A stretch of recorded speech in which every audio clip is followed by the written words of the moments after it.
Let me post it in the main chat.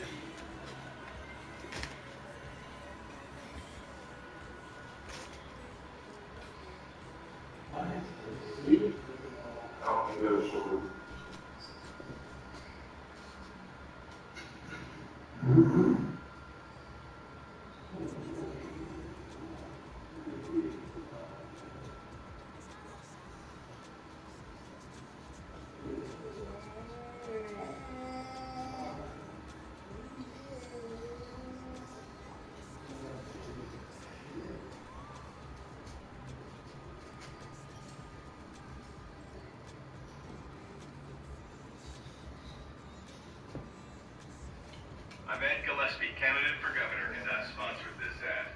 Ralph Northam skipped economic development meetings, and Virginia got scammed by China, losing over $1 billion. Skipped every single Homeland Security Commission meeting. Now we learn the McCall Northam administration refused to show up for a critical budget meeting with Virginia sheriffs, just because sheriffs don't support Northam's campaign for governor. Ralph Northam, not showing up for his job, not making Virginia safer.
Yeah, boy.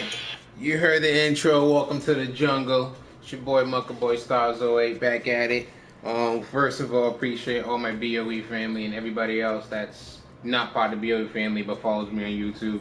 Appreciate you guys for always watching the stream, always supporting and shouting out and DMing me. And the rest of y'all to be hitting me up on Instagram being annoying. I still love y'all, when y'all annoying the shit out of me. But back at it. So BOE season review, we're gonna go into it. We're gonna dive right into it. First of all, I want to congratulate all the owners for a successful season. Like I said, we only had 2 major infractions this season, with one owner being booted and the other owner stepping down. So I applaud you guys for us not to have too many headaches this season. Just having just 2 infractions speaks a long way. If we've all been in leagues, you know, there's always something BS or something going on every other week, but we only had 2 major ones this season, so I applaud everybody in the league for that. Next, we're gonna kind of go into it. I mean, everybody knows what we do here. Everybody knows what we're about. We're gonna basically talk about the league as a whole. We're gonna talk about just the owners. We're going to talk about a few other things, a few surprises, some things on the way. We're going to talk about just several other things going to be going on. So I just applaud you guys and thank you guys for keeping the media team informed. There's a few tidbits and a few tabloids that we're going to be going on and talking about that we were seeing and talking to a few owners and coaches. We have a lot going on here in the media team coming up the next season, from so many new things, so many new feedbacks you guys are going to see, just to bring that interaction, just to bring that connectivity, and just get the owners more active. You know, like I said, the more active you are in the chat, the more active you are in the community, the more active you are at everything else. It lets everything go well. So let me, quick second, let me go into here right here and kind of dive into it. Give me 1 second. The media team's getting a notification from their coach about something is going on. So yeah, so we're gonna get a few. Look at that. We got some Super Bowl predictions already from some of our owners. We appreciate that. They're saying Falcons over Titans should be an interesting game. Don't worry, we're gonna talk about the Super Bowl a little bit later. But it should be a good game. Should be a great game. I was always surprised at the way the Falcons and Cowboys game went. But wow, what I did not see that coming. What a game. I watched it a little bit in the beginning. Couldn't really see because I was at work and my office building is beyond R. Then when I asked my boss for the Wi-Fi, because she would legitimately sit in my office and see what I was using Wi-Fi for. But yeah, so it was a very, very interesting thing. So we're gonna quickly do the opening theme song for the awards, and you already know it. We had to use Mr. Rose. We had to get Mr. Yeezus in there and just basically let you know what the award song goes to.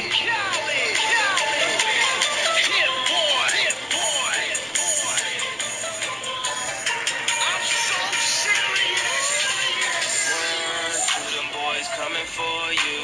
3, 4, better lock your door.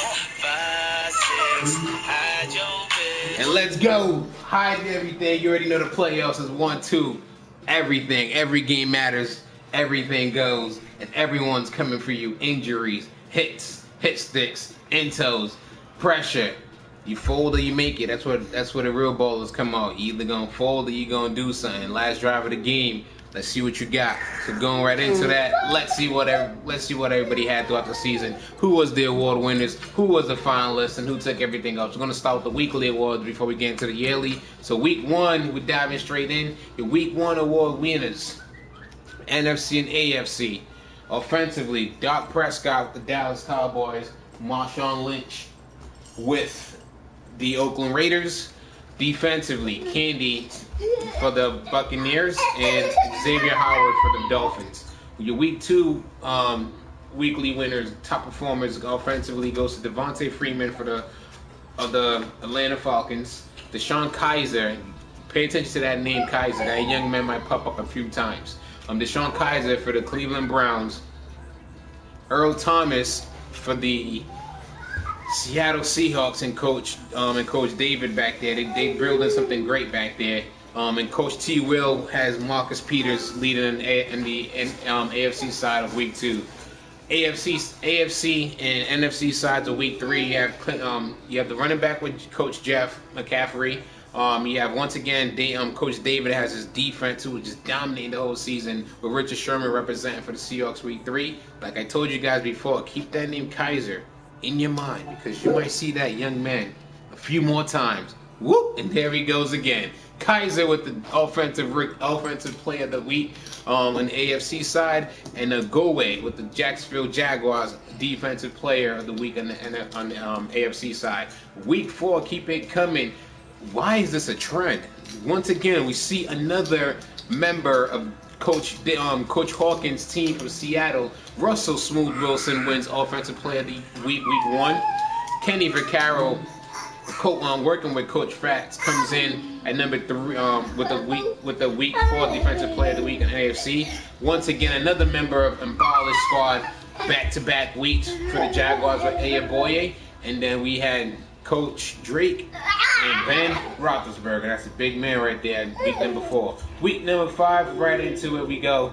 We have Coach Bully with Meredith at Offensive Player of the Week, and he just had to double down and dip low, and he had Prince Amukamari with him sitting there as fellow teammate and Defensive Player of the Week for the NFC. On the AFC side, we had Cali Kid coaching up Phillip Rivers, getting him back into the great moment to winning a Week 5 top performing player. And then we come back to when we had Coach Tristan with the Oakland Raiders getting it done with the young man Mario Edwards Jr. with 3 sacks. Week 6, we're going to keep it flowing and keep it going. Me kicking it smooth like your mother's old biscuit. Julio Jones won it for Coach Mike on Week 6 top performance. Defensive performance for Week 6 went to Coach Trey and DM Buchanan. Offensively, we finally had Coach Reggie on the board with Tom. I am the GOAT and old, but I still keep it going, Brady. Then we have Coach Donnell on the defensive side with Hagman leading the way. Your week 7 players of the week, and here we goes again. Once again, defensively, you see why earlier I told you pay attention to this team, because you might see them a few times. Coach Hawkins again with one of those backbone breakers on that defense, with Bobby Wagner winning defensive player of the week for NFC week 7. Ezekiel Elliott, man, keep that name in your mind. It's the second time you've seen the young buck. That means he's doing something great. Whoop! You might see him again. Zeke killed it on week 7 with 230 rushing yards, 2 rushing touchdowns, averaging 12.0, receiving in 9.2 rushing attempts. Man, that boy was running. On the AFC side, not to be outdone by the Zeke and the freak on the other side, Kareem said, "I'm too powerful for you," with Coach T. Will with 223, averaging a ridiculous 10.6 yards. Let me repeat that. Ridiculous 10.6 yards per carry, 2 rushing touchdowns, 1 reception for 11 yards. And now we have the young, quiet Coach Arms on the other side of the field defensively with Mike Myers. Week 8, we go back into it once again. This seems to be a trend. We have 3 coaches and 3 organizations we have consistently seen on this chart. It's back to Coach Jeff and Christian McCaffrey with 200, let me repeat this, 241, man, run young buck. He's not back in Stafford, but he is running like he is back in Stanford. Then you have Von Bell at the beginning of the season. This young man was part of controversy trade talk. The coach said, no, we're going to keep on to him. We're going to develop him. And Coach Fats made him into a baller in week 8 with 2 interceptions, 1 forced fumble, and 8 tackles. Moving on to the AFC side, we have Rad Handy Hot Dope with the Bengals and Coach Forever getting it done with 4 passing TDs. And the man said I could still run a little. 1 carry, 4 yards, 4-point rushing. He averaged 4.0 rushing yards on 1 carry. Keep it up, Andy. And on the defensive side, once again, we see Coach Darnell and one of those no-fly zone defenders back there with Chris Harrison, 2 picks and 1 to the house. Week 9 top performance goes to Tud, but I'm not too Tud, but don't get gully with me because I'll hit you when your mutt where it hurts. When Coach Steve with the Rams, and not to be outdone, he doubles down defensively and has Michael Brookers there with 3 sacks, 1 forced fumble, and 1 fumble recovery. On the AFC side, we have another young buck, not to be outdone by Kaiser Deshaun. Oh yes, I'm from Cleveland, just beat the national champions Heisman snub. Let me repeat that, Heisman snub Watson. Finishing that week, oh my God, what a ridiculous 51 passing attempts. His arms was iced up the next week, the coach told us. 441 passing yards, 3 passing touchdowns. He was sacked and hit a few times that game, because we remember watching that game. He did have 1 intel, and he ran 3 times for 12 yards on an average of 3.6 yards. If you do the math right. On the other side of around the map, we have Coach Embolish with Khalil. Let me say this again. Captain Campbell is what I call that young man. The man had 7 sacks. God damn it. 7 sacks and 11 tackles. That is Captain Campbell. That's a grown man right there. You wasn't running his way week 9. Moving on. Let's go. Week 10. Aaron, yes, discount double check Rodgers. And Coach Nick at the time before the coach ownership moved on after the devastating playoff loss. Coach Nick and discount double check. They did discount double check. And you had to double check your defense after that week, because the Rams just burned you for 39 passing yards and 7. Hold on. Let me say this discount double. Don't do it. 7 TDs that game. Aaron Rodgers and Coach Nick went to work. Once again, another member of Coach Fat's defense with Kenny Vaccaro finishing up with 7 tackles, 2 picks, a forced fumble, and a TD. The man did it all. Had safety position. Think about that. He forced 7 tackles. That's his job. 2 interceptions. That's his job. A forced fumble. That's his job. But then he showed the burners and took 1 to the house. There you go, young buck. Moving on to the AFC side, we had Andy. Yes, I'm not consistent, but my last name is Balk Toes, doing the job at 335 at a 28-39 attempt. He did take 3 sacks. He did try to run out of it because the O-line wasn't doing any justice, for 7 carries and 24 passing yards. Moving on, keeping it in the AFC South, because that division just They've killed each other. Moving on, man. You know his name. You know what he do. Let me hear you say, what? When I talk about what? Defensively, this man is a beast. Coming back from back injury. First week back, 7 tackles, 1 sack, 1 forced fumble, 1 fumble recovery. JJ, what? Keep on doing your thing. Week 11, and we gonna keep it moving. Wait a minute, do we discount double back? Yes, we discount double back because Roger said I am hot and I am gonna keep it flowing. Coach Nick had this young man double checking and double checking each defensive and defensive coverage. He was doubling down on them.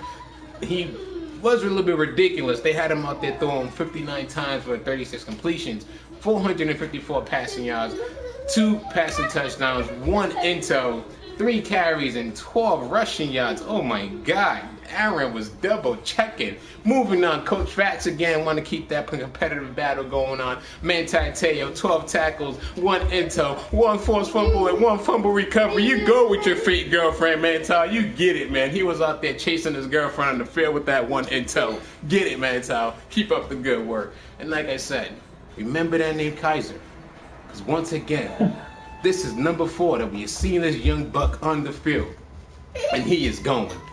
And he is keeping it. And look at that. We even have Coach Fats out there on the chat just checking on his guy. We appreciate you, Coach. Keep up the work with Manti. But Kaiser's done it again. 4th time on the list.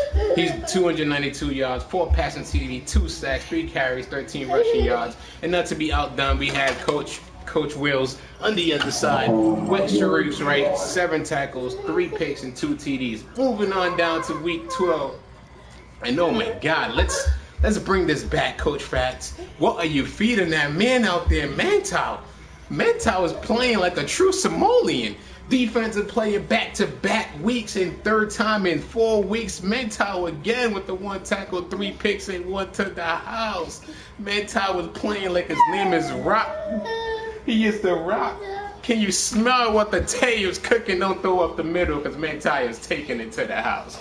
On the other side, we had Coach Mike and Devontae Freeman killing it out there with 28 rushing yards, 28 carries, 154 rushing yards, 5.5 rushing attempts. 5, let me say this, he give you a high 5 rushing touchdowns, 1 fumbles, 5 receptions for 2.5 receiving yards. Moving back, we see Aaron, yes, Clutch Rogers back with Coach Khaled for 370 passing yards, 4 passing TDs. He did take 3 sacks, but he got out of 1 for 4 yards. On the other side, we see another one of Coach Darnell's no-fly zone with the young man Roby. He had 2 tackles, a pick. He had 2 tackles, a sack, and 2 interceptions. Wow, what a game for the young guy. Moving on, week 13, and here we go again. Coach Matt, consistent with Dak Prescott, his 2nd time on the list. He was there week 1, now he's showing his face again week 13. 299 passing yards, another high 5 in your face, 5 passing TDs. He did take 1 sack and was averaging 0.1.4 rushing yards with 5 carries and 6 rushing yards. On the other side, another one of Coach Trey's players in Wheeler with 9 tackles, 1 sack, 1 forced fumble. We're gonna move on here because this guy is always cool. We called him Joe Cool last year. Joe Flacco midway this year, and now someone's calling him Joe Flaccid. Mr. I don't know if I'm gonna get Blake or Mr. Heichel or Mr. Flacco. We don't know what's going on with Joe, but this week 13, he said, "Come and look at me and remember why they called me Joe Cool when it came to the playoff." 318 passing yards, high 5 in your face with 5 TDs, 1 intel, 3 sacks. But the man did get 16 yards rushing. Let's go. Keep it going. Not to be outdone, Coach Forever was out there saying, "Look here, Pac-Man, what?" Last name Jones, but don't forget I was a Pac before I became the Jones. 6 tackles, 1 sack, 1 interceptions, and he took that back to the house. Remember why they call me Pac-Man. You go, Pac-Man. We remember why you were truly Pac-Man when you used to play for the Blue. Keep it up, Coach Forever. Moving on to week 14, and here we go. Coach Fax just seems to be living in these weekly awards. We're having one of his players, Mr. Consistent. If you following them fantasy, you got to get Drew to the cool breeze. Just let it go, and it is in the hands of the air. Efficient with 26 to 36, 275 passing yards, 4 TDs. He did take 2 sacks, but he also rushed for 5 yards and 3 carries. On the other side of the mile, we have Coach we have Coach Burnout with Navario. Old man still doing it, booming. 16 tackles. Let me say this again. 16 out there, double digits. 1 forced fumble and 1 fumble recovery. Now, everybody was asking what is going on in Kansas City when T. Will and the Kansas City Chiefs drafted Patrick Mahomes in the very first round. Is Alex Smith's job safe? Is he going to be traded? What's going to happen? Is the rookie taking his spot? Week 14, Alex Smith said, please calm down. I am more than a game manager. Check me out for 426 passing yards and a slap of 5 in your face. But now remember, 5 TDs, but he also took 5 sacks. Boom, 1 intel. Rush for 12 yards. On the other side, we had Coach Tristan and the Oakland Raiders doing it with Pat Riley. He picked this young man up in free agency and had him balling out on week 14 with 13 tackles and 1 intel. That's how we do it. Week 15, and we going again. Ty Montgomery and Coach Nick rushed for 245 yards at a ridiculous average of 11.7. 4 rushing TDs. This young man was a wide receiver last season. Let's remember that. On the other side, not to be outdone, we had Coach Tapp and Jaron Allen, the young buck, with 7 tackles. And another high five. That's a new BOE slogan. High five to your face if I see your 5 touchdown, 5 rushing, 5 sacks, and 5 NOs. You go, young man. Allen, you just got jumped up to the high five crew. Next on the other list, and Alex Smith is back again. Looks like week 14 and week 15 was something that the Chiefs is doing in the water to get this man back. They wanted to show that they believed in him, and he showed them that he could get it done with 289 passing yards, 4 passing TDs, 1 sack, 5 carries, 26 rushing yards. And on the other side, the young man Logan Ryan just got just got picked up in free agency by Coach Bo. They paid for him. Everybody said, he's a tackling corner. He's not going to really consider some turnovers. He proved them wrong. 6 tackles, 3 interceptions. Could that take the young man off the trade block, or is he still on the trade block? We shall see. Keep it going in week 16, and Discount Double Check is back to take his spot in the top of the board.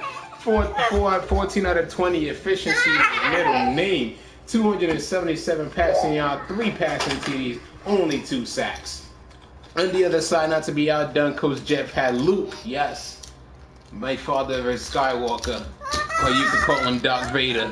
Kuechly with 7 tackles, 1 sack, 2 interceptions, and 2 forced fumbles. You go, Luke. Keep it up on the dark side there in Carolina. On the other side, we have Marcus. I'm inconsistent. Don't even want to talk about this man right here. Mariota with 370 passing yards, 4 passing TDs, 3 sacks, and an interception. Moving on to Coach Arns with Demario Davis, 9 tackles, 1 sack, 2 inters, and 1 TD. We see you, Coach Arms. Keep it up, Coach Arms. Keep doing what you're doing out there. And we know it's been a tough few years. You're banging out 3-4 wins this season, but you keep on going on with that defense, doing what you do, bro. Moving on to week 17, Zeke the Freak is back up on the board. 15 carries, 366 rushing yards. Hold on, this is a video game. Let me hear you say it again. 15 carries, 366. Oh my, Zeke is a freak at an average of 24.4 rushing yards. 5 high 5 club. Hold on, we gotta bring that back. 5. He's welcome to the 5 club again. 5 rushing TDs, 1 fumble. 1 reception, 6 yards, an average of 6.0. Zeke the Freak, 5 club once again. Moving on to the other side, defensively, Coach Jeff again with another one of his defenders out there with Bradley. 6 tackles, 2 interceptions, 1 forced fumble, 1 fumble recovery, and 1 TD. That seems to be the trend this season. If you force a fumble, you pick it up, you take it into the house, and these young bucks are running. On the other side again, not to be outdone, this is the GOAT's second appearance on the map. Tom Brady and Coach Reggie back on the board. It was on there week 8, and they're back on it again week 17.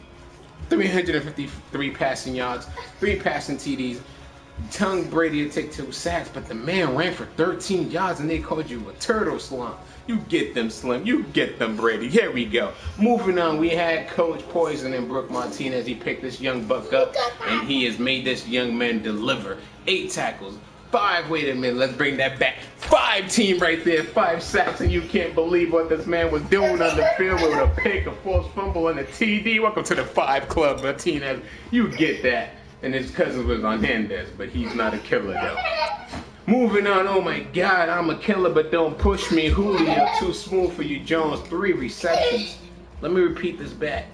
He's a killer, but don't push him. 3 receptions for $170. Astounding average of 56.7 receiving yards, 2 receiving touchdowns. He did try to carry the ball once, but still no prevail.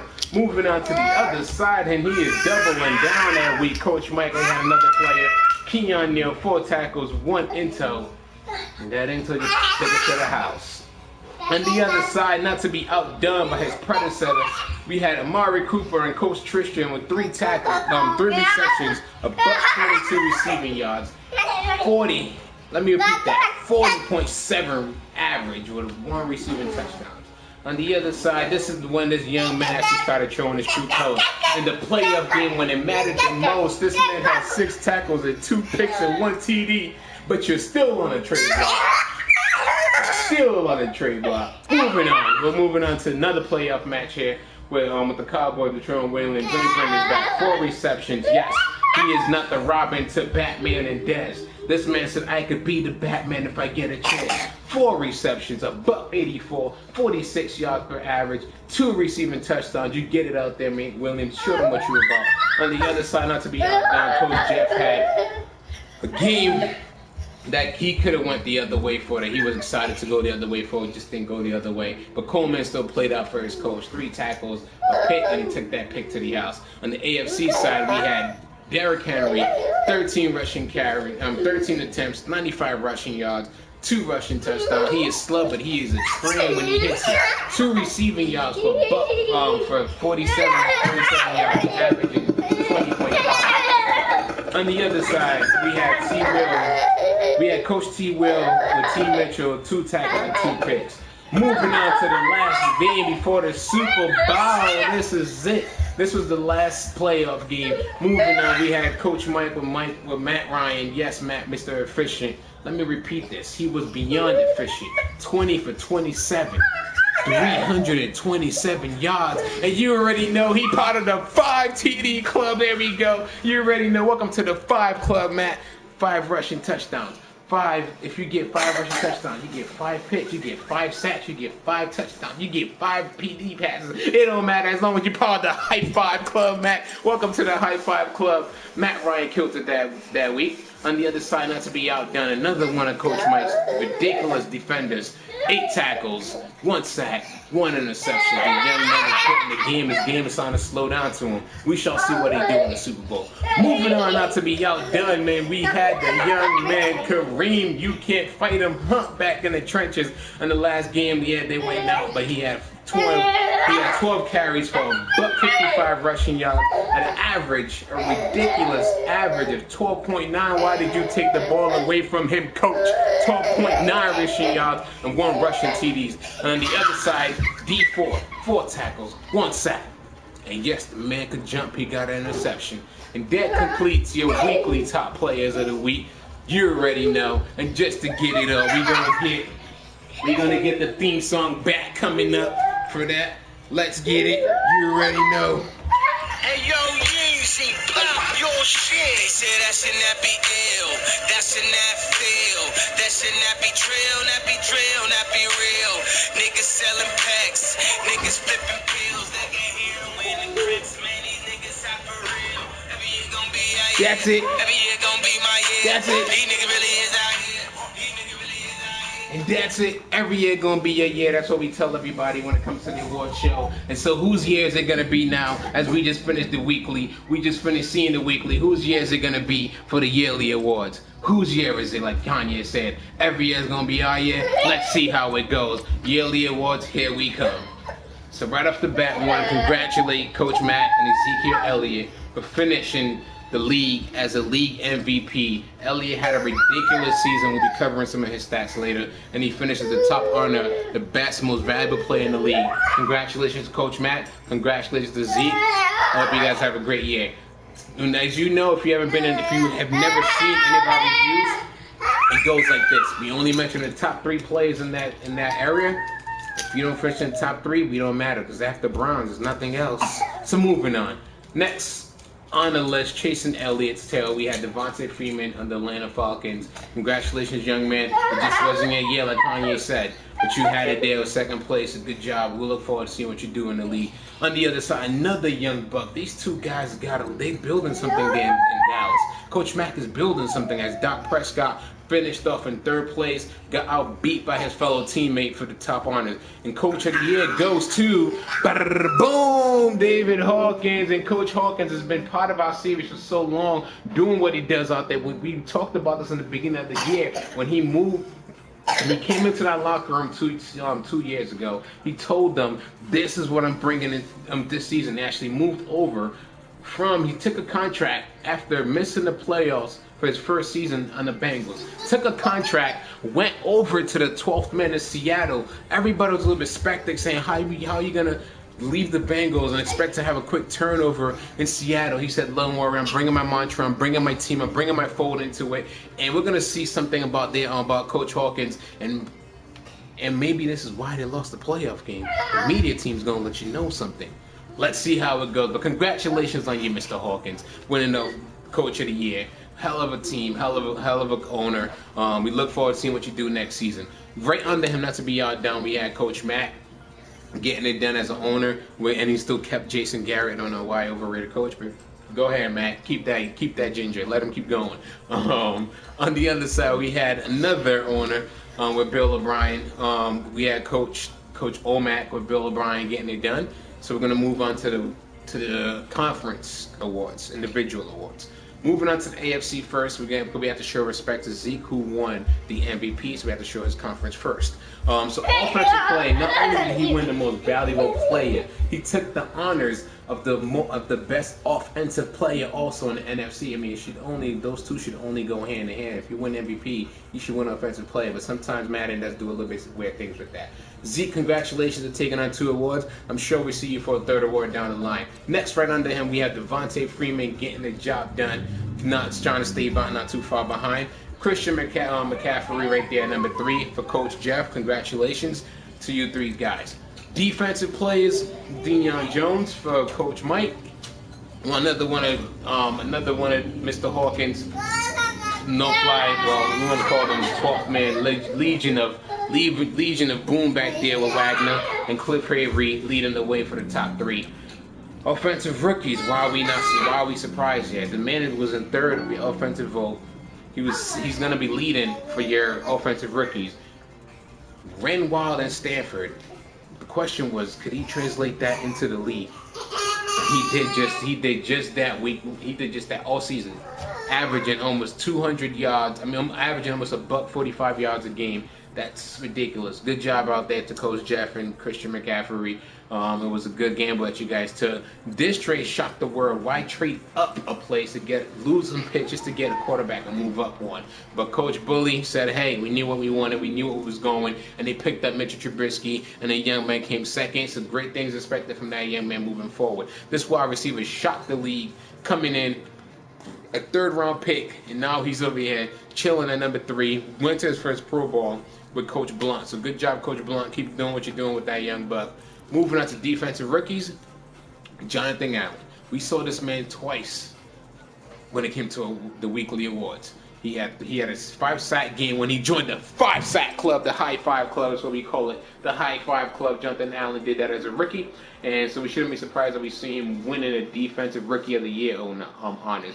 Right behind him, we have Trubisky McKinney. Now, when this young buck was drafted, we all seen him wild. We seen him excited. We seen him yelling up to his grandma, saying, "Grandma, look, I made it. I'm here."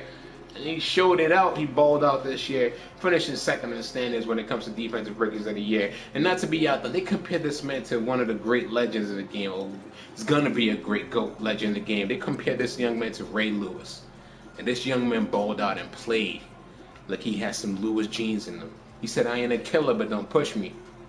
And Jared Davis, we're looking forward to great things to come in that defense and with the new owners who's taking over. Moving on, best quarterback since, why are we not surprised? If you was watching earlier, you seen this man discount, double check, he doubled back, he won like 7 awards in the weekly awards. And he's your best quarterback in the National Football Conference. Followed by Dak Prescott, who was just number 3 when it came to MVP ratings. And then number 3 finished that Coach Mike and Matt Ryan. Best running back, we know it's going to be Zeke Freeman. And boom, the man tripled down. Trifecta, hat trick, MVP, offensive player of the year, running back of the year. Ezekiel, the freak, looked like a wallaby. Elliott got it done for Coach Mack. Following his spot, Devontae Freeman and the young buck from Stanford, Christian McCaffrey for Coach Jeff. Moving on, the wide receivers in the NFL and the NFC was ridiculous. Julio led the way, winning it up for Coach Mack. The X Factor was still in place for Coach Mack, and JJ and Jordan Nelson. I call him JJ because JN, JJ, J Killer, J Wizzo, Nelson, too smooth, shoulder pass, dive sideline, 2 feet in, discount, State Farm, I broke your car, Nelson. That's a lot of hyphens, but that man could ball. Moving on, offensive line. Why are we not? Why is this even a? This should not even be a fair deal. You know what the Cowboys did. Coach Mack has been spending money on that line the last 3 drafts, so you should not be surprised when you see the top 3 offensive line in the NFC go: Zach Martin, Frederick, and the man Tyron. Yes, I'm still standing. 98 powers, Trent Tyron Smith. Moving on to the defensive line. This is gonna be interesting. And now I told you this is going to be interesting. This man got a big contract in the offseason. The buzz around the league was he's not known. What is going on? Why offer this young man this ridiculous contract? If you've been watching the game and watching it well, you will see this is one of the young talents going up in the league. And Darnell Hunter, keep doing it out there for Coach Ghost and Black Ghost. Keep giving that young man the ball. Keep making that man wreak havoc in the NFC. Followed by that, you know we was going to see it. The coach has been doing it all year. He won Coach of the Year. His defense is all over the board when it comes to awards. Cliff Fravery, part of that Legion of Boom with Coach Hawkins. Keep it up, young old. Can't even call him old man because he's still playing like he got a whole full tank. His tank's supposed to be half full, but he playing with a full gallon. Going on to the rookie Travell McKinley and Coach Mike. Moving on for linebackers. Once again, another member of the Legion of Boom. We're going to change that name to the Legion of Coach Hawkins. The Legion of Coach Hawkins, leading the way was bagging Bobby Wagner. Congratulations, young buck. Keep doing what you're doing. Followed by Coach Mack and Deion Jones. Keep doing what you're doing. And then Jordan Hicks moving on his 3rd year into the league, doing what he's doing out there for Coach A and the Philadelphia Eagles. Moving up, we're going to go to the defensive backs. Once again, another member of the Legion of Hawkins. That's what they are, Legion of Hawkins. It's a perfect fit. Co-sign that for you, Coach Hawkins. Legion of Hawkins. Richard Sherman leads the way. He said, "Don't test me. There's a reason why I'm ISO'd on one side." Cam the Bam Chancellor. This man comes flying at you like a missile, and when he hits you, you feel it. At number 2, and then we had Coach Nick of Brandon Flowers, a nice late addition trade, and they got him working in there, and they got him adjusting and get it on. Now, these players are players too.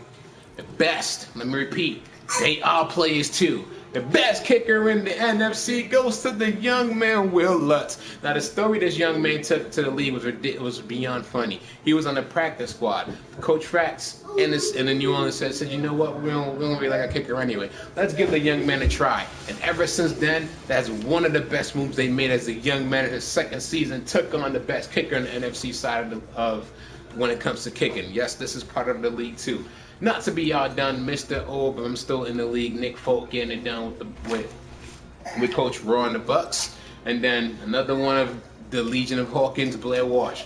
Now, if you remember this man's case, he lost the Vikings the game to the Hawks 2 years ago. Now comes back and plays for the team who he missed the kick for. The NFL universe works in a mysterious way. Let's keep it going. Come on to the AFC conference, and we're gonna dive right off, keep it here while we're ready here for kickers. Brandon, yes, I got the lag, even though I kick in mile high, but for Coach Donnell, the young Yogohuku.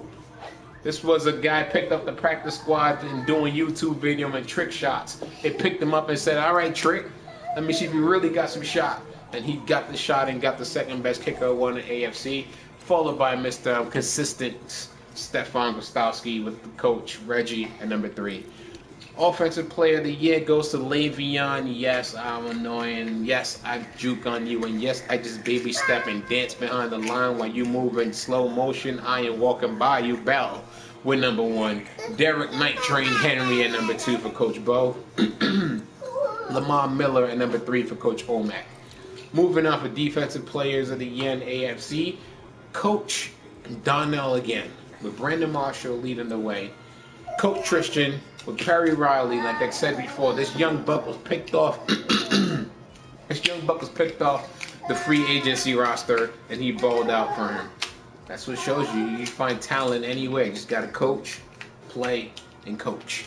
Moving on, not to be outdone again, Coach Clowney showing off that he could ball out with Coach Clowney. So Coach Omac and Clowney kind of did their thing. They had J.J. Watt on one side again, all the double teams, and Clowney was just eating up the middle.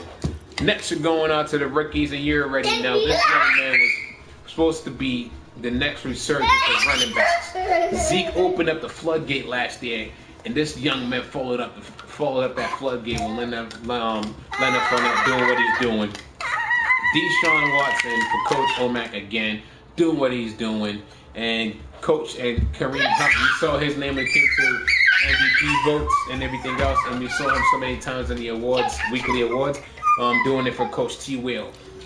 Defensive Rookies of the Year, Jaron Brown balled out for Coach Bo. Jordan Willis balled out for Coach Forever. This was an interesting rookie pickup right there, and he did what he had to do. And then we had Marcus Mayer, who was the second person that they picked off this board in the second round, back-to-back safeties, and they expected a lot more from Adams, but it was a young man, Marcus, that got the job done out there for Coach Ons. Keep it up out there, Coach Ons.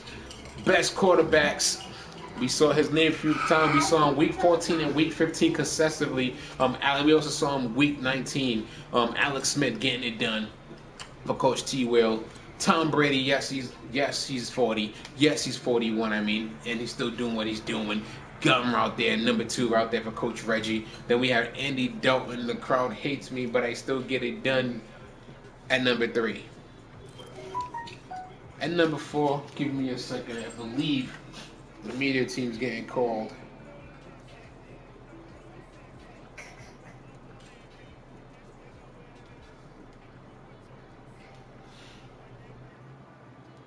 Alright, so the media team is getting an update.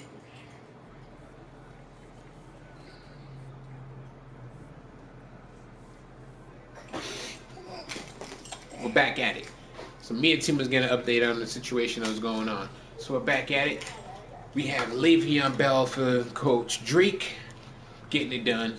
Derrick Henry for Coach Bo. And Lamar Miller for Coach Omac when it comes to running backs on the AFC side. Wide receivers, the top boys, they call them divas, but we call them playmakers. Playmakers of the AFC side goes to Coach Omac and DeAndre Hopkins. This young man got paid and he's staying there to ball out.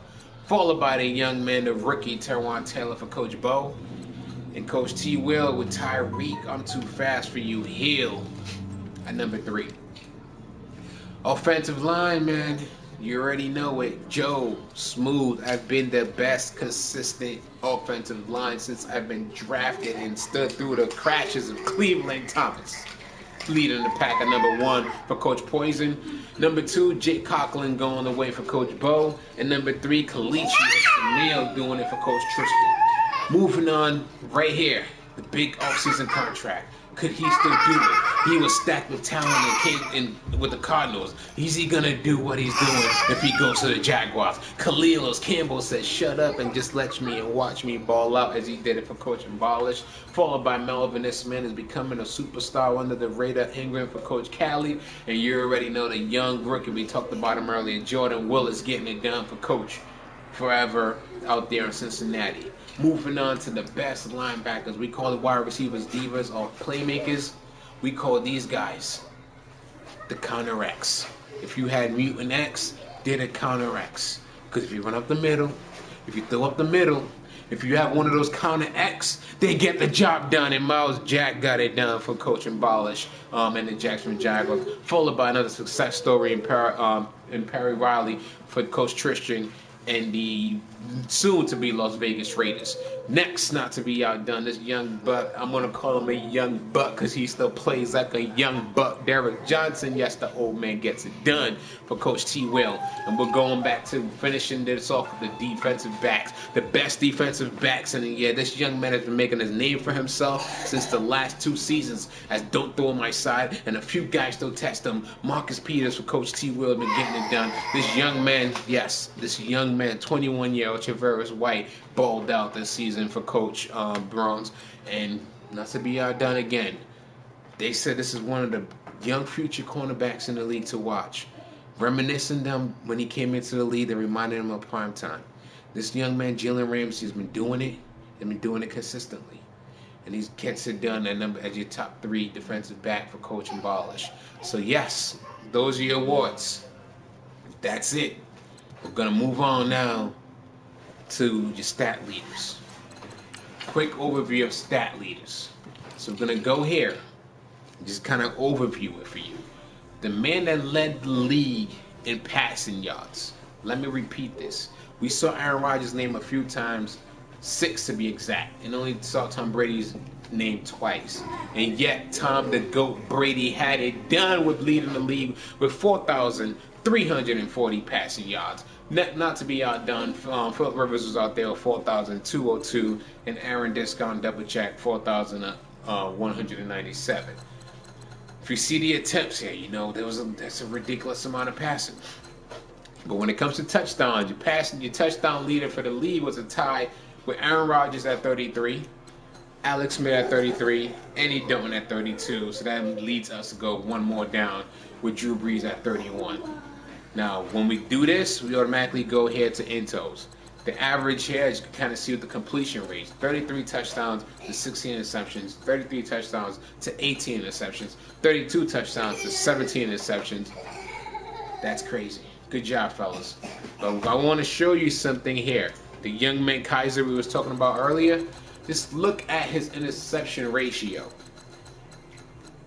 So Deshaun Kaiser is here. The young rookie at one point in the season was 21 to 7 interceptions. So he had a mental meltdown at the end of the season to go from 7 and 21 to 29 and 15.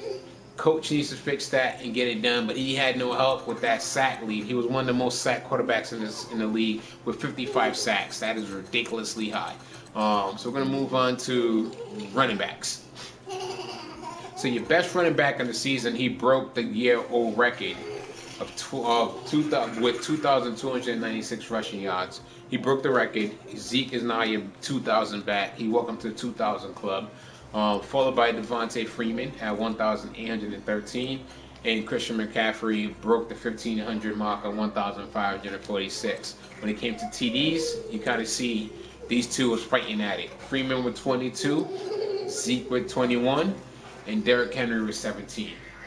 Now, when it comes to your divas or playmakers, like we like to call them, the most targeted wide receiver in the league is Dez Bryant with 90.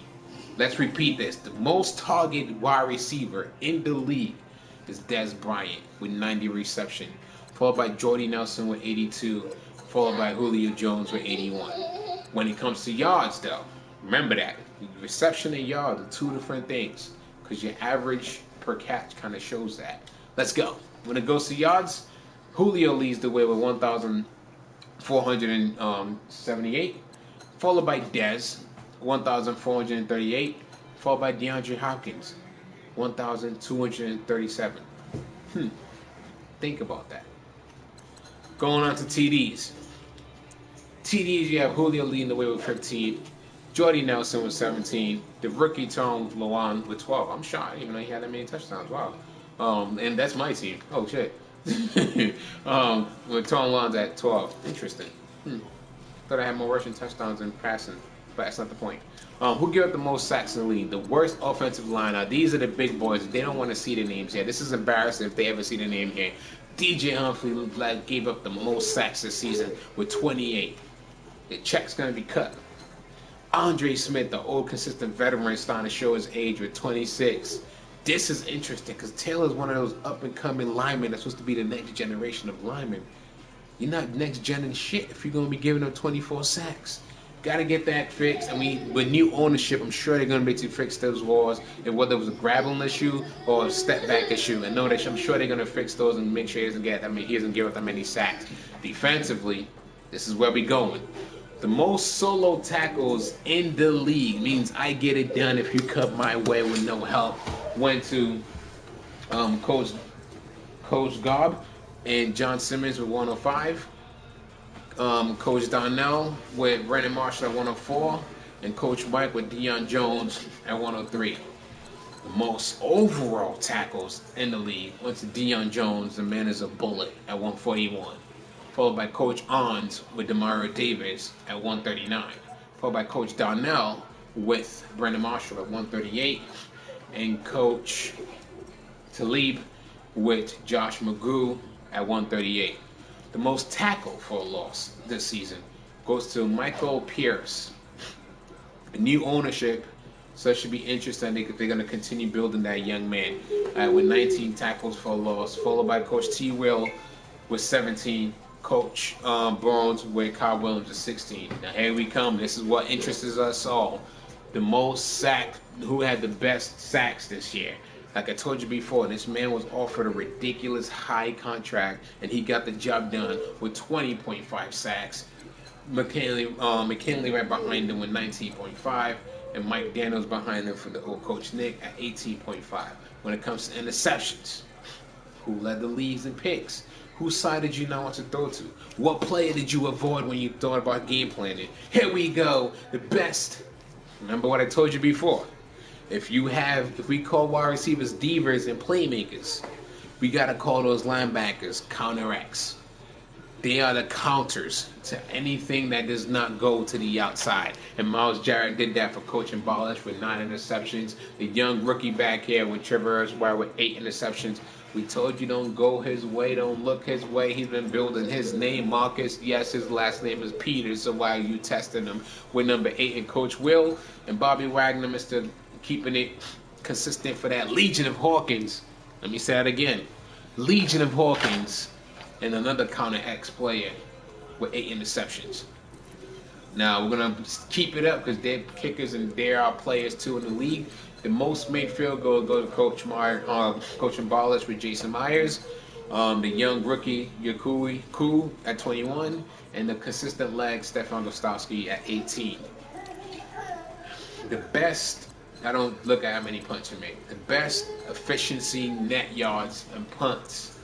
Top 3 punters in the league go to Sam Cooch for the new owner who's going to be taking them over.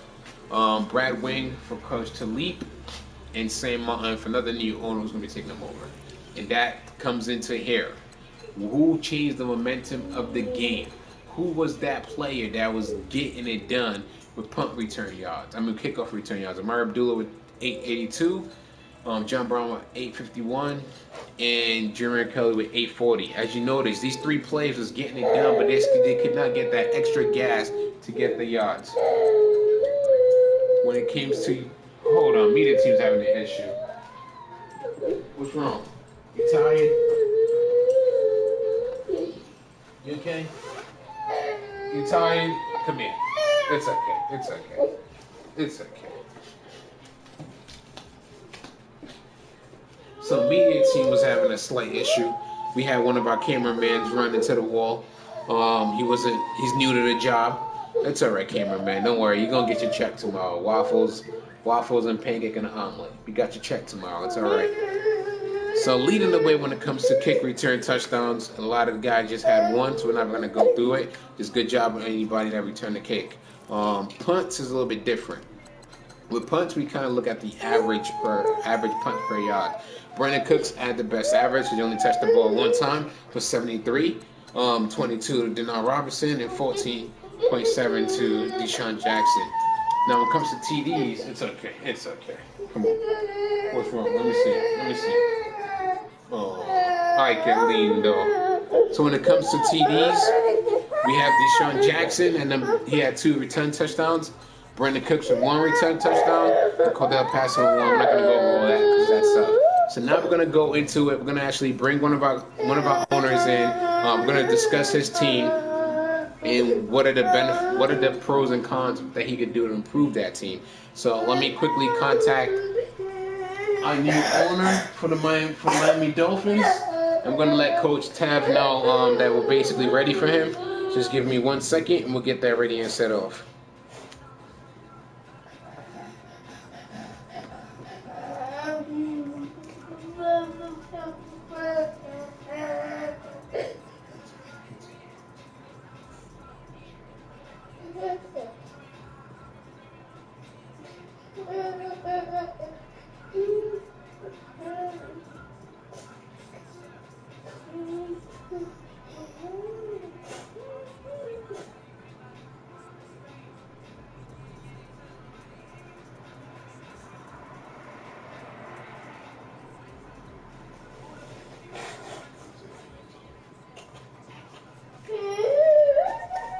All right, we're quickly trying to contact Coach Tev and let him know we're ready for him. Give us a second.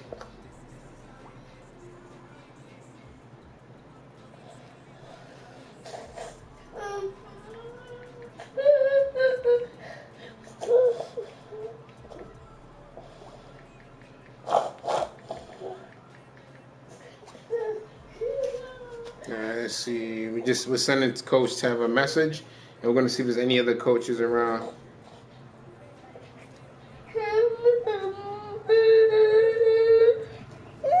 1 second, come on.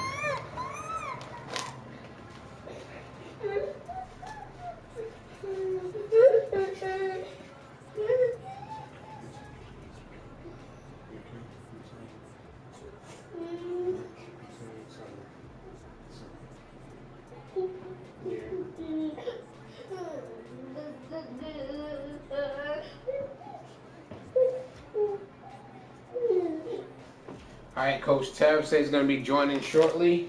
So while we're waiting on Coach Tev to join, we're going to basically bring back the intro song and just basically, let you guys enjoy the intro song while we wait for Coach Tev. So give us 1 second. We're going to get the intro song popping. Coach Tev's going to get in here shortly.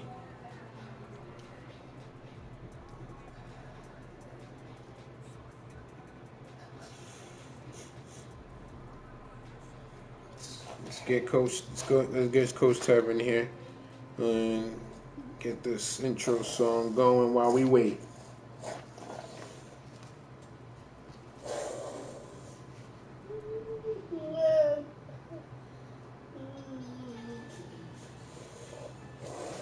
Hey, Coach.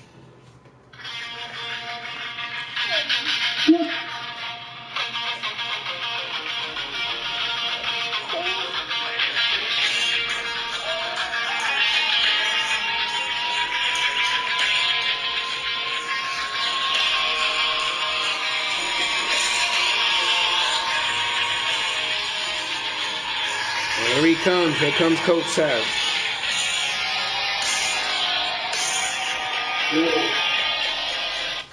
And there he goes. So Coach Tev, first of all, we want to thank you. Welcome to the show. Glad to be here. Yeah, so we're gonna basically kind of go over the whole transition of how ownership kind of sold the team, and what made you buy the team. What did you see about the franchise and the location that made you purchase the team? I'm gonna say opportunity. Cash. Opportunity.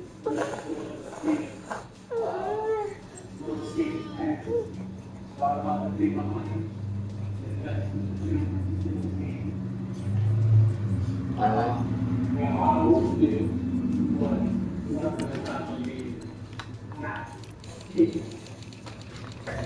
Okay. So going into that, saying that you have a whole lot of work to do, are we going into a whole new overhaul? Because I know you guys had a turnover issue this season. Your fans wasn't too happy. They was calling for everybody to be kicked out. For instance, we have your franchise quarterback Ryan Tannehill throwing 17 touchdowns, but at the same time he gave the ball away 31 times, 31 picks. That is a number that is that something that you guys are going into the game room trying to fix his throw mechanism? Is it a reading thing? What's going on there? I have no idea. Uh, just like that's listeners, this guy's not real time with the industry. I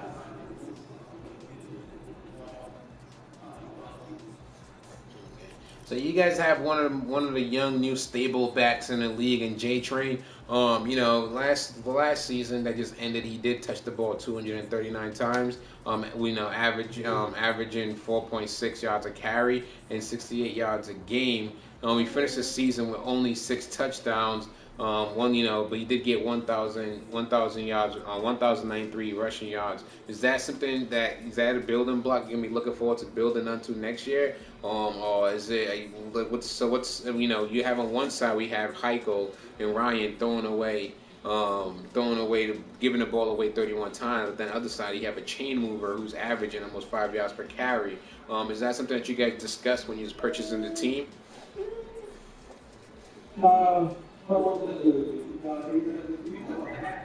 Yes, J Train Ajayi.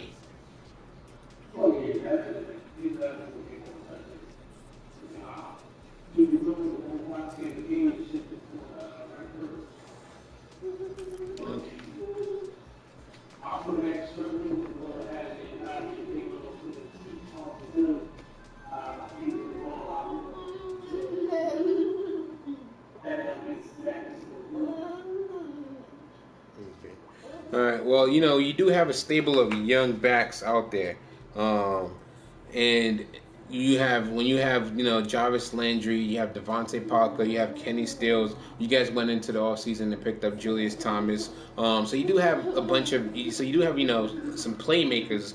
That we like to call them back out there in the field on your offensive side. Is that something that you guys are talking about? What is your offseason move like?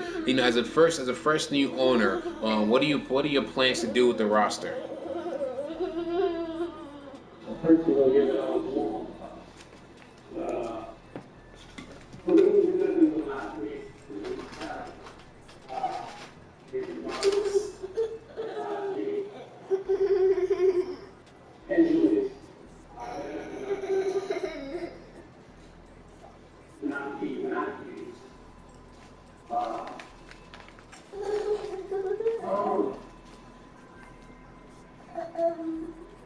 Okay. So defensively, you guys had, a bunch of vets on defense. Are you looking to continue that veteran leadership on defense, or adding some new bloods on the defensive side and just adding some resurgence back there? definitely had to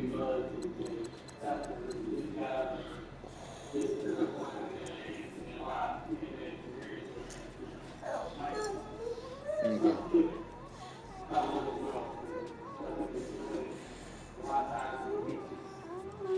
Mhm. Okay.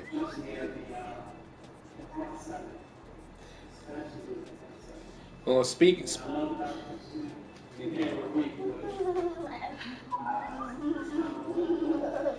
speaking of those two players that you just mentioned, they were your two most consistent pass rushers last year. With Sue finishing in the top five in the league at 14 sacks, and Cameron Wake, still getting the job done at 8 sacks. Most of your pressure came from those two players alone.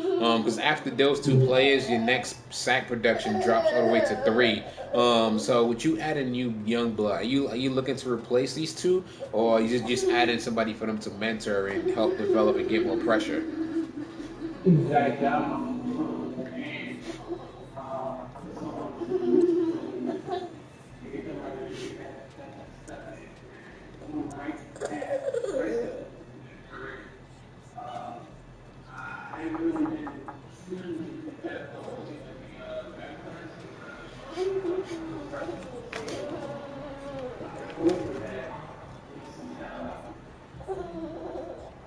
Well, look. Speaking of talent and looking at a draft class, you you guys barely had any turnovers last year.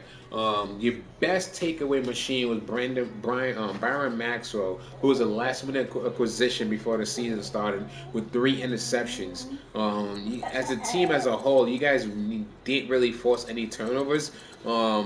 What defensively, what are you guys planning on doing differently that could get you guys in those positions where you could force some turnovers? Okay, a lot. Things. We had to shift our move. It was something as a, what's it, something as a four-three. We looked up to something as a four-three. We kind of, you know, something as a compact. You know, we increase the function. Now,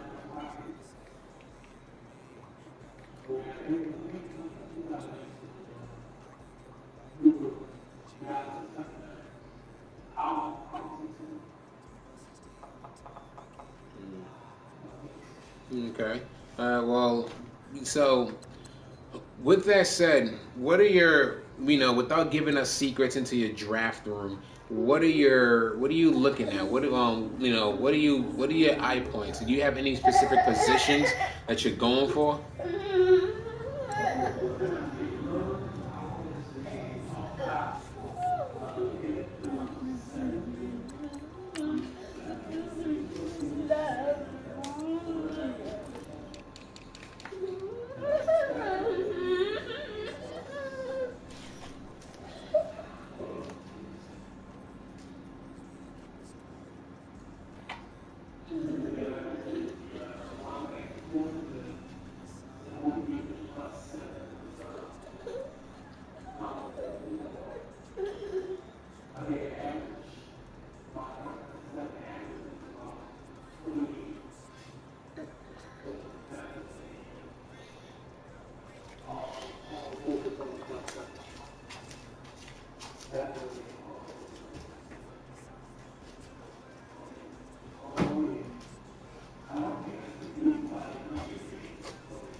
Okay.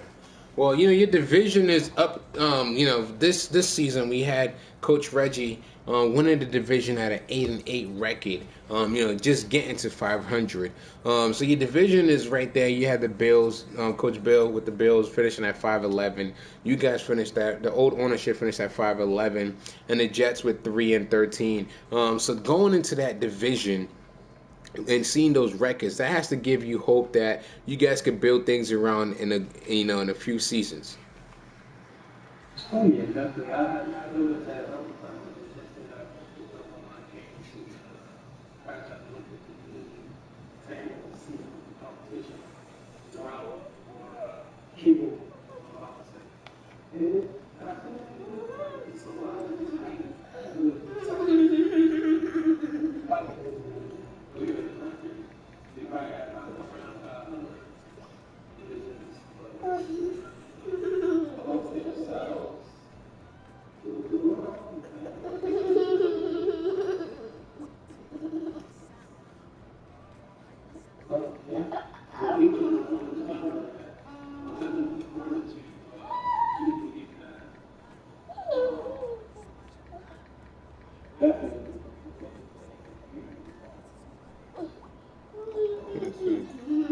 Okay. So first of all, being a new owner and everything else, I know it's a new transition mode. What do you have to say to the rest of your owners? What is your statement to the league, and everything else like that?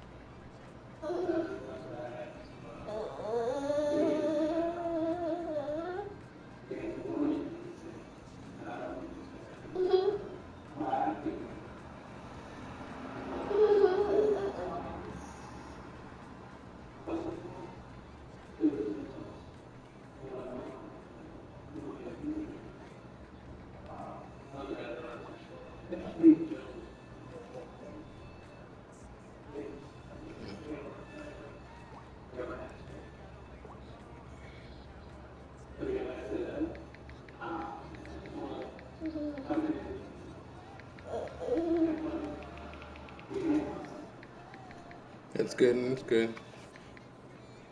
That's good.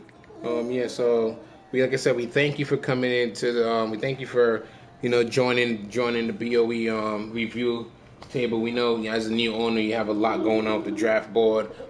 Talking to new management, getting the staff, the training staff, the defensive line coach, offensive line coach, getting everybody, even the players, to buy into your mantra. So just taking the time to stop and chat with us here at the media team, we appreciate it. We look forward to seeing what you do in the season. We look forward to having you in the season and basically seeing what your team is capable of doing throughout the round. So good luck to you, and hopefully everything goes well. We know we're going to be seeing you later on in the future when it comes to reviews and everything else like that. So, but thank you, Coach. We appreciate it. That's Coach Tab, everyone.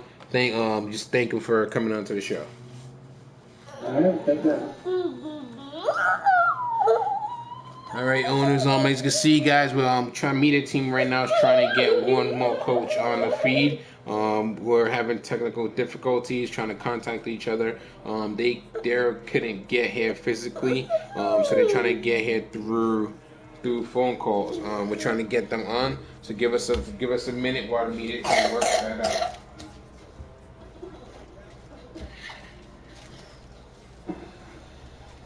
So media team's trying to get that added on and patched out. So give us a second while we get Coach Tristan in here.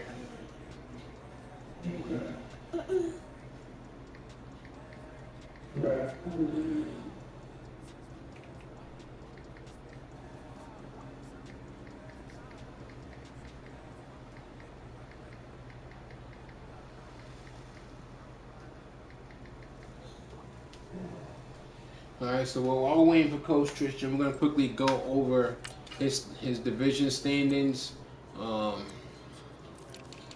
and see exactly what went on in that division. It looks like that division was ridiculous, as they all had almost the same record. We had 3 owners with 10 wins and 6 losses, and the Chargers had 9 wins and 7 losses. So we could have had all 3 of them in the playoffs. Chiefs won the division at 10-6. Raiders was there at 10-6. Coach Donnell was there at 10-6, and Coach Cali Kid finished off at 9-7. Wow, what a division! So that division just kills each other. So let's go in here. We're trying to give him a call and see exactly what's going on.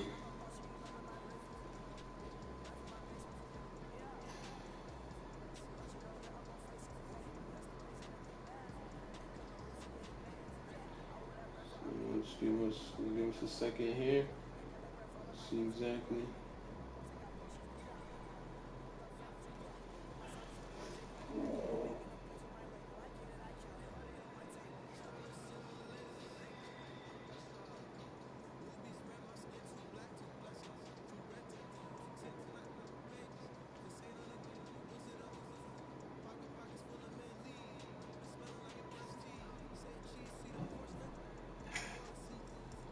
Alright, well, we're waiting for Coach Tristan to respond back, and then we'll get it all set.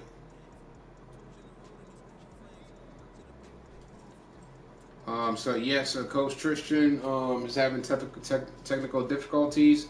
So we're gonna just end it there. Since he's having technical difficulties, we're gonna probably come back again when it comes to draft year. We always reach in the feed.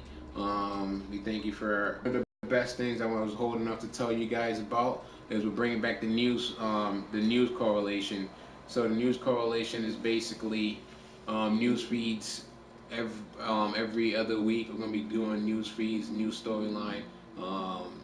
Having the news boards and everything else posted up. I'm gonna be the awards is coming back this season. And so we're going to be getting out awards to division winners and Super Bowl winners. And also I'm going to be getting addresses of all the owners, all 32 owners. I'm going to be sending you guys, from me, a thank you for being part of BOE family. I'm going to be sending you guys a little gift. just to show my appreciation for what you guys do, reading the rules, following the rules, and just being part of the BOE community and BOE family. I just thank you guys. I appreciate what you guys do. So I'm gonna be asking you all for your addresses. I'm gonna be sending you guys something from BOE headquarters to your location. So I thank you for that. Another thing we're gonna be doing. I'm going to be adding another member to the media team. I'm going to be teaching him the ropes so he could so he could kind of do some of this stuff when I'm not around. The Bears, we're adding them to the media team internship. We're going to be showing them the ropes and having the Bears kind of host some of these media teams and just have us watch and listen in and help give feedback. So almost like the Rich Eisenhower show, we'll be doing something similar to that. We're going to be trying to do a live feed post of an in-game post through the Discord app. That's one of the main reasons why we got the app, so that guys could actually talk in the main chat while they can. And actually, it looks like Coach Tristan's finally saying, message back and saying, yeah, he could get back. He's fixed the situation. So it looks like we're actually gonna have one more interview before we actually discontinue everything here. Okay, I'm just gonna message him back. Okay, waiting for you.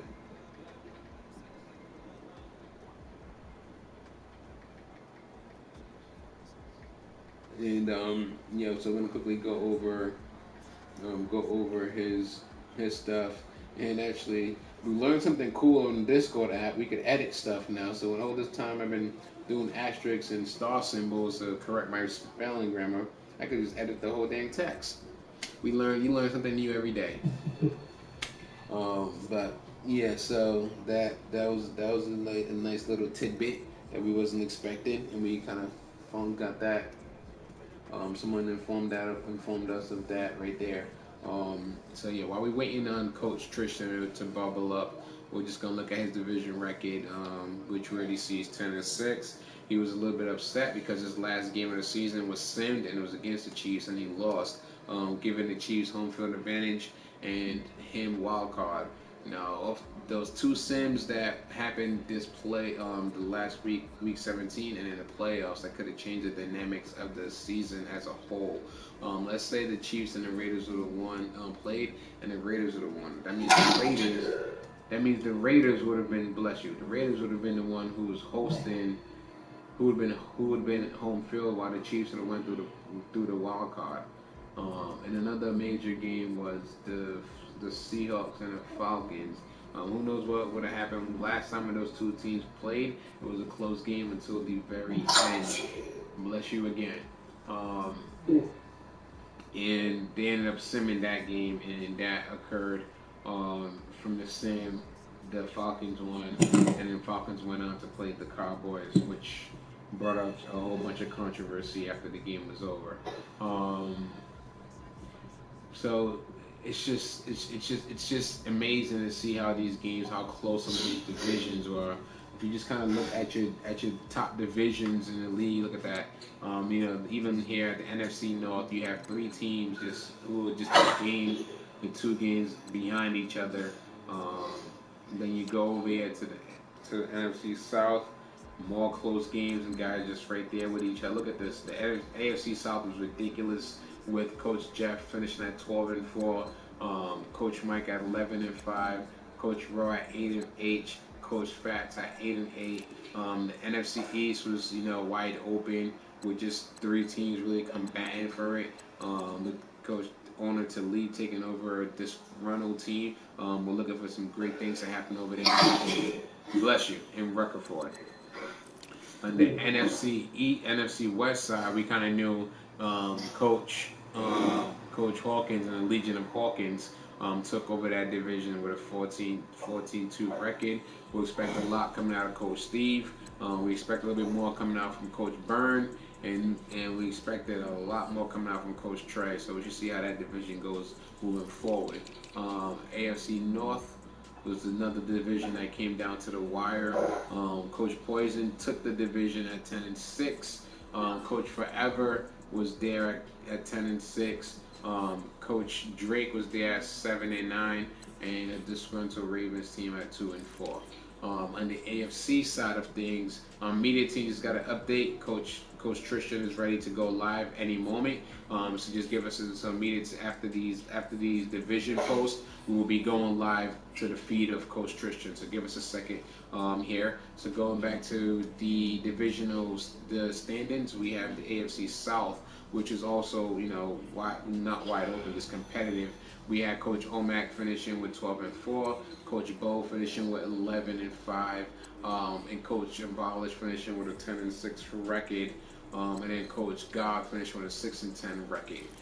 Going on to the AFC East, which we briefly discussed, we had Coach Reggie who finished 8-8, Coach Vo who finished at 5-11, Coach Owner Tev who finished at 5-11, and Coach Ons who finished at 3-11. Now the heated discussion of the division. So give us a second. Hey, Coach Tristan, how you doing?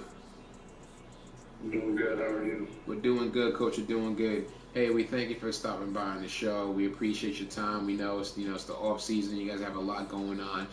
You're thinking about staffing. You're thinking about your players. You're thinking about new additions, possible additions, what you guys could have did to improve in the season, and so forth and so on. So we just want to thank you for taking your time and coming on the show. No, definitely. No problem. Not good to be here. So we're gonna kind of dive straight into it. You guys had a very, very, very tough division this year, as you all basically your whole division could have made the playoffs. You had a three-way tie at first place in the division with you, Coach T. Will, and Coach Darnell all finishing at 10-6, and Coach Callie finishing just outside of that at 9-7. So when it comes to that division, what makes that division so great? I mean, there's so much going on. I think the team, all four teams in the division are very talented. Kansas City, Coach Kilo, Ravens, very talented. Denver, good coaches. Good talent. San Diego is getting better.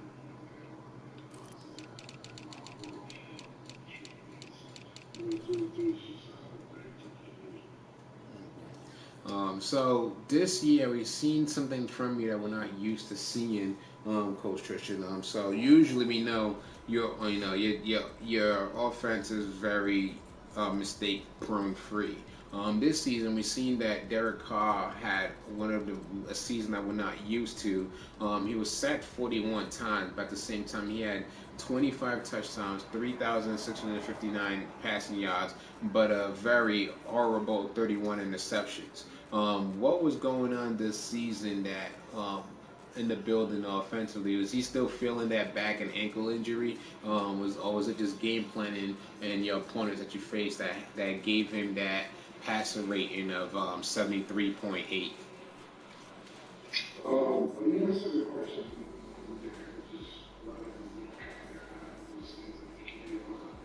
What decisions that you get?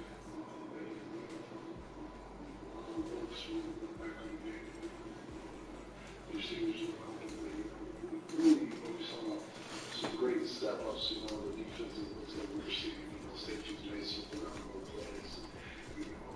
Derek Jackson around, we should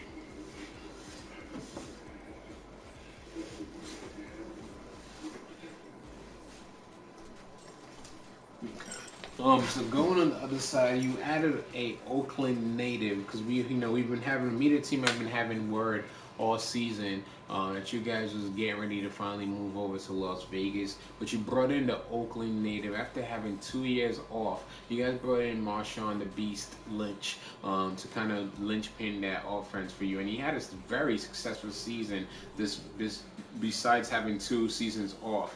He had 263 rushing yards, averaging 5 yards per carry and 12 touchdowns.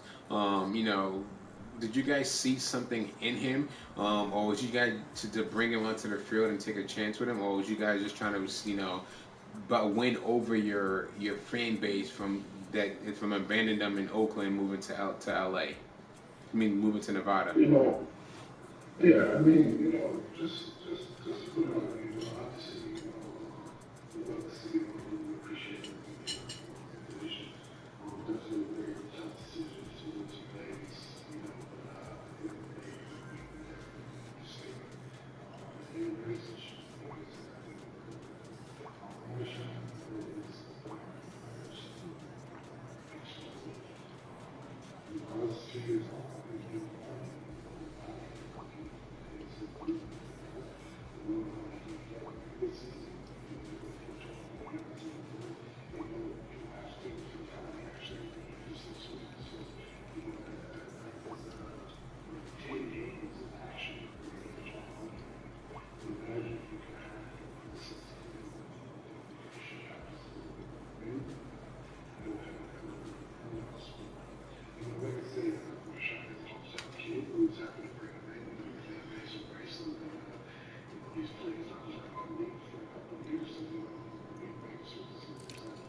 Now on that, with that said, we know you guys, with Derek Carr, you spoke on it. You guys like to air it out with him and just let the young man let it loose a few times. You guys have a young producing talent in Amari Cooper, like we like to call him, the son of Browser, just devastating destroyer. Um, he finished the season with 60 reception, for 1,011 yards and 8 TDs. He was averaging, per game, 63 yards per game. Is that a thing? Is that a combo? Is it a Derek Carr to Cooper thing? Even though we did say you spread the ball out with capture with 62 and Patterson with 48, but the connection there with Cooper seems to be very adamant, and very strong. Yeah, so Amari is a very good player. His route running is just unbelievable, especially at a young age. His quickness is very, very important. Chris Carter, actually terrible. Some of the greats that came before. So Amari makes it easy to get the ball to him because of how he can separate his defenders. We got to just spread. I think our sack count was up because we had the ball. Trying to make sure that we get the looks. Sometimes it's hard not to go for the average just because it's always a good one to make a big play. Okay. Now, the one thing we was waiting to get you on the show for us to discuss the young man Perry Riley Jr. You made an early season acquisition, jumping the gun on him in free agency, and it seems that that was one of the biggest and best moves you've made, as a GM. The man led your team with 101 tackles, eight tackle for losses, 5 sacks, and was there with in your team high with 6 interceptions. What did you see out of the veteran Riley that you had to pluck him out of free agency fast and make him into a captain of your defense? Well, we had Perry for about 6 games last season, and we were pretty excited to see him get him on the contract. So, like I said, that free agency season, now he's going to have eyes on him, we really like him. We were excited to bring him snaps with him back in, he's still a great picture of him. So, he just got out there, he was out on the field, he's all that, he's always been he's always making plays, whether it's rushing the quarterback or falling in the flats and coming out of the field. He's just a force. I really appreciate it. So going into the draft, what is your, without giving out your secret here, what is your mantra? What are you guys looking for? What are you looking to improve, going into the draft? Early on, sure, I feel like defensively we gave up a lot of passing yards, but we held the rushing pretty well. Definitely, gave up on passing yards like we wanted to. We want to really look to show our second back. We got some players that can really get those games and coming back with us this year. So we're definitely going to look at him and see if we can numbers. We really shot Smith this week.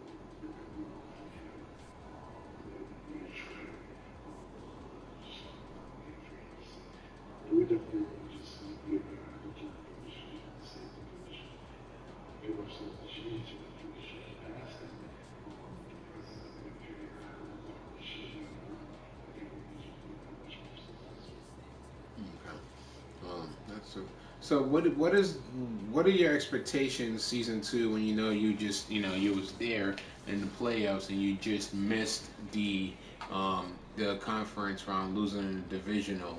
What are your expectations next season? I mean, obviously, essentially tied with the teams kind of tied in seasons. When you get this, division, so ultimately, those are the best team in the NFC West. We went through this, so we definitely division winner. And then I got you look at the condition here, right? Let's say you're strong at the top. So we definitely want to just position ourselves, the best opportunity to play for the long round, against the best chance of winning. So, like I say, like I said, there's that Super Bowl of course, but definitely for that situation, yeah, for that. So with that mantra, are you looking for an overload in the off season? Of because you mentioned that you might let Mr. Smith walk either via trade or free agency. Are you guys looking to offload on free agency, or are you looking to just build through the draft? Well, I mean, I feel like a successful team builds in both areas, it's not just the draft, but this case, one thing that this big names that come into play, we actually do have some very valuable cash pieces in this offseason. So, we're going to see what the market brings. The free agency, that's where it starts, and then we finalize our acquisition of the draft. That's the plan right now. We're starting the season with Well, once again, we wish you good luck throughout the season. We wish you good luck in the off season. We thank you for taking the time out of the all crazy off season schedule. Building a team, the locker rooms, the characters, the draft boards, and just stopping on the show and just letting us get a quick inside view of what goes on out there in Oakland. So we thank you for that. We look forward to having you later on our show for many more shows to come. And we just thank you. But we want you to leave off on a note. What is your message to the rest of the league? I mean, they're different movement. We got the path up, so we're getting issue on this issue. Make sure that we got the shoot for the top, so they see the process stuff, and just bring it for something that can be just shout out the team with it. Really appreciate it. Like I said, Super Bowl, AFC West, but not sorry, it's the AFC Championship game. Lost to the Titans, but just remember that he can definitely when he get high with the Chiefs is going to do next year. So watch out, Ravens again, we're going to stay. Now that is a statement right there, coming from one of the stalwarts of BOE right there, in Coach Tristan. That is a statement to be said to that division. So that should be an interesting to look forward to that division. We want to thank everybody for watching. We want to thank everybody for leaving comments. We want to thank you for your feedbacks. Like I said, we make this as possible and as great for you guys. We have all the surprises coming on next year through the donation process. We have gifts that we're going to be giving out to every owner for being part of BOE, just a thank you. But we also have, this year is going to be the first year we're bringing back the divisional titles. So every divisional winner gets divisional medal, and then we're gonna be giving out the Super Bowl trophy, and it's all possible with the donations that we get back from owners and my personal funds. So just as an appreciation to you guys, and I still want to bring it back again. I want to thank you guys. We only had 2 infractions this season. You don't know how, as a commish, how happy that makes me feel to feel like we have a whole season with just 2 major infractions. One led to a boot. The other one led to coaching and talking with no serious violation. But I'm happy. I thank you guys for making this community, this BOE brand grow. We still have so much more to do. Like I said, just look out for BOE and what we're going to be doing. We thank you all for watching. This is your head commish, Mucker Boy Stars, Bo, and from the rest of my BOE family, salute. See you guys next time when we do the rookie draft, which should be within the next few days. Thank you for watching.